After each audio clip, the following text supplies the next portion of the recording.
Hey guys，这里是用地道口语讲中医的小智仔。Today let's talk about the idea of 阳气.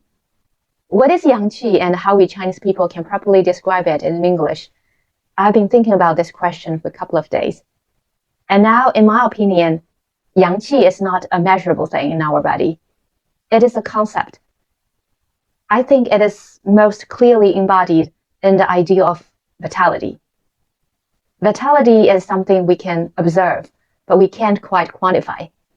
For example, if you've ever seen a really energetic child, smiling and laughing, running around all day, just crazy energy, and you compare that feeling and the sparkle in his eye to a 80 years old lying on his deathbed, and then you know what yang qi looks like and what the lack of yang qi looks like. So we conceptualize yang qi as vitality.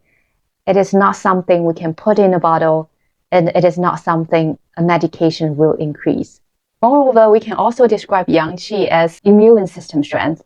It is resistance to disease. It is physical warmth. It is your willpower and your ability to focus. And all of these are kind of your reserves. So why yang qi is so important? First and foremost, it is your immune system strength, right? A person with weak immunity gets sick quickly.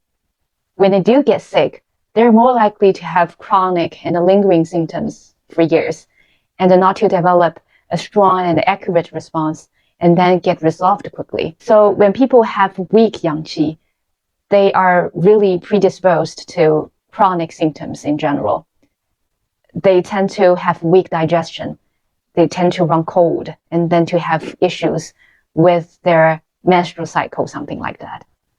So when people ask you what is yang qi, you can say it is your vitality, it is your immunity, and it is your willpower, and it is your resources. Okay, that's all for today. In the next episode, I will say something more about how we can build yang qi.